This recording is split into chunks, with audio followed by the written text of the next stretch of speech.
What's up guys, welcome back to my channel, and for today's video we'll be looking at Skylords Reborn community map Town in Need on expert difficulty, and we'll be playing the defensive part of the map. Yes, and this is the second part of the Town in Need community map. If you want to refer to the first one, which is the offensive side on advanced, you can take a look at the top right here. There's a link to the video right there. And I decided to play this defensive objective on expert because I thought it was really fun, and I didn't get to play it previously because the community event is only on advanced difficulty. So I wanted to try it out on expert, and this will be my run. So this is my deck, and let's take a look how I run this map on expert difficulty. Right, the beginning is kind of similar, except that it's quite hard. The base here is much more difficult because there are some of these Twilight Mind Benders and a Twilight Veil Blood which is patrolling around the base, so this makes things slightly tougher. For one is because my initial strategy to clearing this base was just by using Nomad and Mine, which would clear off the ground units very effectively, but since we have some of these like flying units at the beginning, we'll be utilizing some Sun Striders to help us get through this map, but it didn't go as smoothly as I thought. So there's some slight hiccups here that you will see later on. And what I did here was to have my mines ready and spawn my second mine. This is to destroy the Twilight Veil Blood. And the reason why most of my units die quickly is because when the Twilight Veil Blood dies, they release a liquid poison thing that destroys or kills off my units. So yep, I have to summon more like Sun Striders to get rid of those flying Twilight Mind Benders. But after that has been gotten rid of, it will be pretty easy to clear the map because mines are very good in clearing all these small little ground units. Once done, collect your power well and quickly get your second orb because you get better defensive towers. And what I did here was later on when you clear off the town, there will be a timer that starts, and for the defensive mode you have to click on this enemy screaming stone in order to start your defensive objectives. And what you want to do is to wait until the last few seconds, like there'll be a 30-second countdown, and you should wait until the last 3 seconds so that it will buy you more time to build up your defenses and also get out more power. Because if you just activate the screaming stone immediately, the Twilight waves will start coming out to your walls and you have to defend quickly, and it's really quite difficult to defend at the beginning because there are really quite a number of Twilight troops that will attack your base, and you really have to get up some like tier 2 towers to help you defend. Right, so once it's done, the engineers will go around to destroy this area so that you can rescue more of these like Kobold engineers. And once they have destroyed this little cave thingy, your engineers will be under your command. And what I did was to repair the juice tank first, because when you repair the juice tank, you're able to collect these like power crystal at your base, and it will give you some power to help you gain power to build more towers.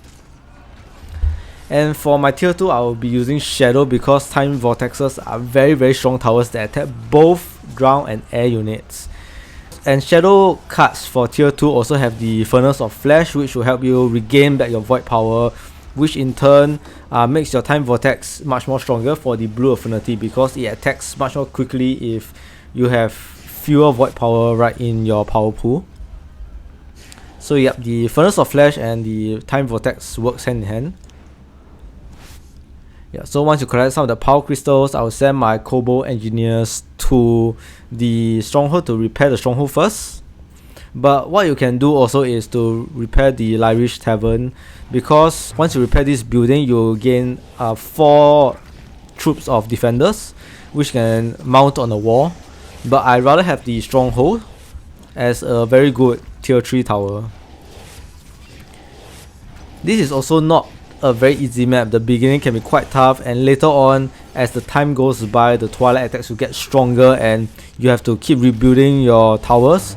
So what you have to quickly do is, as you can see here, rescue the engineers so that you're able to build up more towers and repair buildings that can give you units to help you fend off the Twilight enemy units. Yeah, so as you are defending, the beginning is quite okay. Just have like 2 time vortexes to defend your base and quickly rescue of these Kobold engineers so that you're ready to build up the buildings.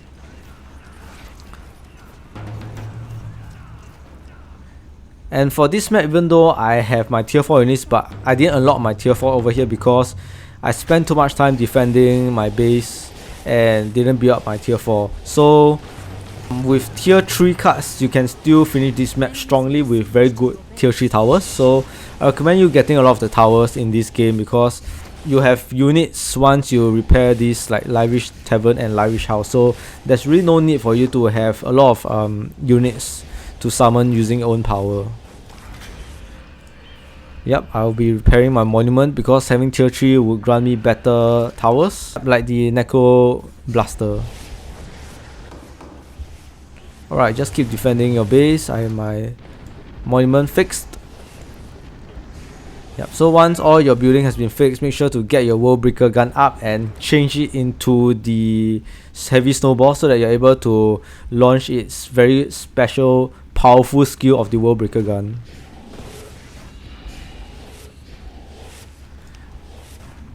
So as you can see here, the base is destroyed, but we are really quite focused on defending. So what I did over here to destroy this base is I have 3 Shadow Phoenix and Embalmer Shrine.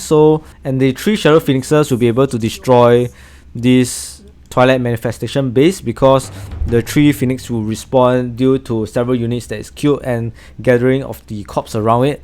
So just 3 of those Shadow Phoenix is able to destroy the Twilight Manifestation base, and you won't have to worry anything about this area here, the left area. And what you want to do is to just collect power crystals if your engineers have finished repairing all of the buildings inside your base.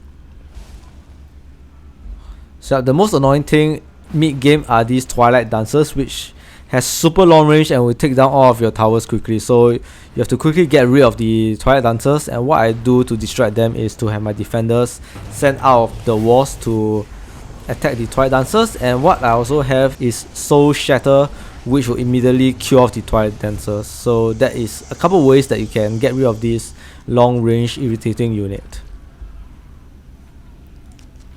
Yeah, so from here on it's mostly trying to defend my base, and we'll see how I defend my base and which card is very good. And yeah, my tier 3 Necro Blaster is up and it's very strong, but the issue is that it didn't have enough corpse gathered, and also the Furnace of Flesh kind of like takes some of the corpse away. So most of your defenses will be the Time Vortex, and as you can see now there's the Lost Launcher. So initially I couldn't build the Lost Launcher because it requires a Frost Orb, and my first 2 orbs are the Shadow and the Fire Orb. So for tier 3 I'm able to build a really strong tower, which is Lost Launcher. Even though it's tier 2, but it's really good because of its like rage ability. Yeah, so you have to keep building the towers, and as you can see here I have my Protector Seal, which enables me to be immune against any Twilight attack. So that is a card that you must have, and it's really very helpful for a lot of these attacks from Twilight units, even though it's before the actual like Twilight full force that's attacking your base. So yeah, before you activate the enemy Screaming Stone or let the attack naturally run, make sure you have a ton of buildings here, a mix of Time Vortexes, Lost Launchers, whichever buildings that you think that is really good to aid you with this final attack. And what I usually do is to just cast some Soul Shatter spells, the World Breaker gun ability, Protector Seal all in one to make sure that my defenses will not drop and I'm able to fend off the Twilight attacks. And as you can see, I'm doing quite well.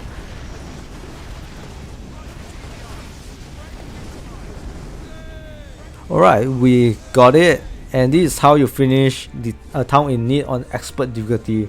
And if you like my video, don't forget to hit the subscribe button, and I'll see you guys soon for more Skylords Reborn video.